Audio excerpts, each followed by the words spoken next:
বন্ধুরা, তোমরা সবাই কেমন আছো? আমি অভিজিৎ নতুন একটি ভিডিও নিয়ে তোমাদের মাঝে চলে এসেছি। তোমরা কমেন্ট করো, আজকে রান্নার ভিডিও হবে। তো বন্ধুরা, দেখতে পাচ্ছ এখানে কালকের মাংস ছিল, আর এই মাংস এখনই খেতে যাচ্ছিলাম, এখন এসে দেখি যে নষ্ট হয়ে গেছে পুরো।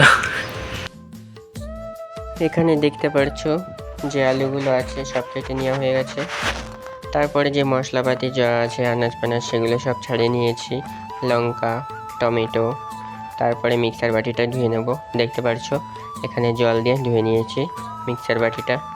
আর এখানে আমি যা যা ভিডিও আছে সব এখানে রান্নার ভিডিও আসবে রাতে, তোমরা রাতেও একটা রান্নার ভিডিও আসবে, ওটা দেখে নেবে। এখানে দেখো লঙ্কা দেওয়া হয়ে গেছে, তারপরে পেঁয়াজ, রসুন, আদা যা পেস্ট আছে সব কিছু দিয়ে তৈরি করলাম। তারপরে দেখতে পাচ্ছ এখানে জিরে দেওয়া হয়েছে, এখন বাটা হবে মিক্সারে। তারপরে একটু সামান্য জল দিয়ে তারপর এটাকে ঢেকে আমরা মিক্সিং করে নিচ্ছি। মিক্সিং হওয়ার পর তারপরে তোমাদের দেখাবো কেমন হলো। মিক্সারে বেটে নেওয়ার পর তারপর ঠিক এইরকম লুকটা লাগবে দেখতে। তারপর দেখতে পাচ্ছ কড়াইতে সয়াবিন সিদ্ধ করে দেওয়া হয়ে গেছে। তারপরে এখানে টমেটো কাটা হচ্ছে। তো আমার সাথে আমার একজন দাদা আছে, ওই দাদাই কাজ করছে সব। টমেটো কাটার পর দেখো পেঁয়াজ, টমেটো আর পেঁয়াজ সুন্দর করে কেটে নেওয়ার পর যে ঘ্রাণটা আসবে না, সত্যি দারুণ লাগবে। এই দারুণ জিনিসটা যারা বোঝে তারা হয়তো বুঝবে। কড়াইতে দেখো সেদ্ধ করতে দিয়েছিলাম সয়াবিনটা দেওয়ার পর এখনও সেদ্ধ হয়নি। এবার যে কড়াইতে তেল দিয়েছি গরম করতে, গরম হয়ে গেলে আমি আলুটা দিয়ে দেবো। আলু দেওয়ার পর আলুটা আস্তে আস্তে নাড়িয়ে চাড়িয়ে ভেজে নেব। এবার ভেজে নেওয়ার পর যে যতগুলো আলু ছিল ততগুলো আলু কড়াইতে দিয়ে ভাজবো, আস্তে আস্তে নাড়িয়ে চাড়িয়ে ভাজতে থাকবো। তারপর তোমাদের একটা কথা বলে রাখি বন্ধুরা, আমার ভিডিওটা দেখবে আর তোমরা এই ভিডিওটা শেয়ার করবে, কারণ এইটা হচ্ছে আজকের প্রথম যে ব্লগটা তোমাদের শেয়ার করলাম, লং ভিডিওতে জানিয়ে দিলাম। তারপরে দেখছো এখানে নাড়িয়ে চাড়িয়ে নিচ্ছি, তেলের সাথে সব মাখিয়ে নিতে হবে। মাখানো হয়ে গেলে যেই সয়াবিনটা দিয়েছিলাম সেদ্ধ হয়েছে কি না দেখতে পাচ্ছ, এখানে সেদ্ধ হয়ে গেছে। ঠান্ডা জল দিয়ে দিচ্ছি, জল দেওয়ার পর ওটাকে চিংড়ে নিতে হবে। তো আমি আলুটা দেখাচ্ছি, দেখো আলু এখনও ভাজা হয়নি, ভাজা হবে। তো যতটুক ভাজা হয়েছে অনেক। তারপরে দেখছো সয়াবিনটা আমি ছেঁকে নিচ্ছি। ছেঁকে নেওয়ার পর এখানে যত সয়াবিন আছে সব এক এক করে যে ভিতরে জল আর পানিটা আছে ওটা বের করে নেব ভিতর থেকে। দেখতে পাচ্ছ এখানে যত সয়াবিন আছে আমরা সব এখানে গুঁটো করে এক জায়গায় রেখেছি, দেখতে পাচ্ছ। এবার এগুলো কড়াইতে দেবো রান্না করার জন্য। তারপরে দেখতে পাচ্ছ যতগুলো আলু ছিল সব ভাজা হয়ে গেছে। ভাজা আলুগুলো আমরা গামলায় তুলে রেখেছি। তুলে রাখার পর বন্ধুরা কেউ ভিডিও স্কিপ করবে না। তারপরে দেখতে পাচ্ছ সয়াবিনটা তেলে দিয়েছি, হালকা করে যে মশলা ছিল সেই মশলার সাথে মাখিয়ে নিতে হবে। দেখছো মাখানো হলে তারপরে ওটা আরও লাল লাল করতে হবে, লাল লাল করে ভাজতে হবে।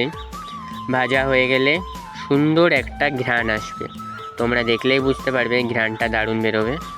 যতগুলো সয়াবিন ছিল এখানে গোটো করে ঢেলে নিয়েছি, দেখতেই পারছো। তো তারপর যে কড়াইতে যে তেল আছে ওই তেলে আমরা দেব টমেটো আর পেঁয়াজ। তো দেওয়া যাক, টমেটো আর পেঁয়াজ দিয়ে দিলাম কড়াইতে। দেওয়ার পরে দেখতে পাচ্ছ এটাকে নাড়িয়ে চাড়িয়ে নেবো হালকা করে। তারপরে সামান্য একটু হলুদের পরিমাণটা দিতে হবে। তোমরা যেমন হলুদ লবণ খাও তেমনটা দেবে। আমি এখানে সামান্য পরিমাণে হলুদটা মিশ্রণ দেব। তোমরা যদি পারো, ধরো মানুষ তো সবাই সমান নয়, যে যেমন পারবে তেমন হলুদ দেবে। আমি এখানে হলুদ দিয়ে দিলাম, বাকি এরপরে যেই মশলাটা দেব। তারপর দেখতে পাচ্ছ এখানে আমি লবণের পরিমাণটা দিয়ে দিলাম, কারণ লবণ হচ্ছে এখানে সবথেকে গুরুত্বপূর্ণ জিনিসের দিক। এই জিনিসটা না থাকলে ভাতের সাথে সয়াবিনটা দারুণ জমবে না। তো এটা জমানোর জন্য লবণটা আমি আগে দিয়ে দিয়েছি। এবার ভালো করে নাড়িয়ে চাড়িয়ে নেব। এরপরে যে মিক্সার বাটিতে যে মিক্সিং করে রেখেছিলাম সেটা এখন দিয়ে দিলাম। এবার দেওয়ার পর নাড়িয়ে নেব, নাড়িয়ে ভালোভাবে এর সাথে মাখা করতে হবে। মাখা যদি না হয় তাহলে খেতেও দারুণ লাগবে না অবশ্যই।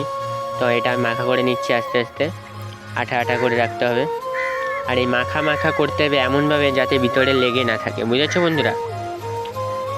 এই দেখো কত সুন্দর একটি ঘ্রাণ চলে এসেছে। আর এখানে প্রচুর কাশি হচ্ছিল, রান্নার মধ্যে একটু হবে কাশি। তারপরে দেখছো লঙ্কার পরিমাণটা একটু দিয়ে দিলাম। লঙ্কা না দিলে না সত্যি টেস্ট থাকে না কোনো জিনিসের। লঙ্কা, লবণ তো দেওয়া হয়ে গেল। তারপরে দেখছো ধনেপাতা কুচি দিয়েছি। হালকাভাবে মাখিয়ে নিতে হবে মশলার সাথে। মাখানো হলো। তারপরে তোমাদের একটা কথা বলি, মানুষ তো সবাই সমান হয় না, না? তারপরে নাড়িয়ে নিলাম আস্তে আস্তে। আলু ভাজাটাও দিয়ে দিলাম। আমাদের আলু ভাজা হয়ে গেছিলো, সেই আলু ভাজা এখন দিয়েছি। এখন মাখিয়ে নেব ভালো করে। ওই মশলার সাথে ভালো করে মাখাতে হবে যাতে কোনো জায়গা লেগে না থাকে। আর আমার নাম হচ্ছে অভিজিৎ। তোমরা কমেন্ট করবে যে আমার ভিডিওটা কেমন লাগলো। হয়তো কোনো সময় ভিডিও খারাপও হতে পারে, যে দাদা ভাই তোমার ভিডিও ভালো হচ্ছে না, এমন হচ্ছে না, তেমন হচ্ছে, সেমন হচ্ছে, ভালো হচ্ছে না, খারাপ হচ্ছে। আমি তাদেরকে বলছি তোমরা কেউ ওরকম বলো না, কারণ মানুষ এখানে সবাই কাজ করতে আসে ইউটিউবে, সবারই একটা সফলতা থাকে। তো তোমাদের যতটুক বলার ততটুক বললাম। আমার এখানে দেখো কড়াইতে আমি সব রেডি করে রেখেছিলাম। মাখার পর যে সয়াবিনটা বাকি ছিল, সয়াবিন দেওয়ার পরে তারপরে সয়াবিনও মাখিয়ে নিতে হবে ওই আলুর সাথে, মশলার সাথে সব মিশ্রণ একসাথে দিয়ে দিয়েছি। এবার মাখিয়ে নাও সুন্দর করে। মাখানো হলে তারপরে দেখছো গায়ে লেগে লেগে আসছে না, তোমরা খাবে, খেয়ে দেখবে কেমন টেস্ট। তোমরা একবার বানিয়ে দেখো এরকমভাবে। টেস্ট না হলে আমাকে বলবে, জানাবে অবশ্যই। বুঝতে পারলে? তারপরে সামান্য একটু জল দিয়ে দিলাম। জল দেওয়ার পর খুন্তিতে একটু নাড়িয়ে নেব। নাড়িয়ে নেওয়ার পর এইখানেই রান্নাটা শেষ হলো। তো শেষের দিকে দেখো তোমাদের আমি দেখাবো। তারপর দেখতে পাচ্ছ রান্না হয়ে গেছে। এটা কড়াইতে থাকবে, তো কড়াই থেকে আমরা তুলবো না, জাস্ট এমনটাই থাকবে, কারণ এখানে সবাই খাবে, আরও লোক খাবে, আরও লোক আছে তারা খাবে। তারপর দারুণ রোদ্দুর। চলো আগে চলো, আমাদের আমি দেখাই আশপাশে যত জিনিস আছে সব দেখাবো এখানে। ওইদিকে দেখতে পাচ্ছ কটা বিল্ডিং দেখা যাচ্ছে। তারপর বলো তোমরা সবাই কেমন আছো। আর এই রান্নার ভিডিওর ব্লগটা আজকে নিয়ে আসলাম, আবার রাতে ভিডিও আসতে চলেছে। প্রচুর রোদ্দুর, তবুও ভিডিওটা করতে হচ্ছে রোদ্দুরের সানলাইটের যেই ক্যামেরাটা তোমরা দেখবে। আর প্রচুর রোদ্দুরটাও আছে, কিন্তু এখানে প্রচুর ঠান্ডা, আর ঠান্ডা ওয়েদার। তোমাদের রাতের বেলা মাংস রান্নার রেসিপি ওটাও দিয়ে দেবো, তোমরা দেখবে। আর এই ব্লগগুলো কেমন লাগছে আমাকে বলে জানাবে সবাইকে বলছি। এখন ইউটিউবে যে বড় প্ল্যাটফর্মটা বেরিয়েছে, এখন আমারও নিজেরও একটু মনে হচ্ছিল যে ইউটিউবে ভিডিও দেই। অনেকে বলছিল যে ভিডিও দাও দাদা ভাই, আমি বলছি হ্যাঁ দিতে হবে। লং ভিডিও আমার একটা দেওয়ার ইচ্ছা। তো আমি ভাবছি যখন টাইম পাবো দিনে সকালে ঘুম থেকে উঠে কিছুটাও হোক ভিডিও করলে অনেক জাস্ট। তো অনেক ভাই সোনা পাখি, তুমি যদি থাকো এই ভিডিওটা তোমার জন্য, ঠিক আছে? তোমাকে আমি তোমার লাইভে ছিলাম, তোমাকে বলেছিলাম যে আমি ভিডিও নিয়ে আসবো, এই যে সেই ভিডিও। তো ভাই তোমার লাইভে ছিলাম, খুব ভালো লাগলো। আর এই যে তোমার নামটাও নিয়ে নিলাম, আর কেউ নেই, হয়তো তুমি বলেছো, তোমার কারণে এই ভিডিওটা হয়েছে। আর তুমি বলছিলে যে ওই ভিডিওগুলো কীভাবে বানাই, ওর জন্য আমি নেক্সট ভিডিও নিয়ে আসবো, তুমি দেখে নেবে, ঠিক আছে? তো চলো আগে যাই দেখি। আমি যে অনেকদিন পর লং ভিডিও নিয়ে আসলাম, তার মধ্যে দেখবে আমার যে শর্ট ভিডিওগুলো আমি যেগুলো ছেড়েছি সেগুলো দেখে নেবে তুমি।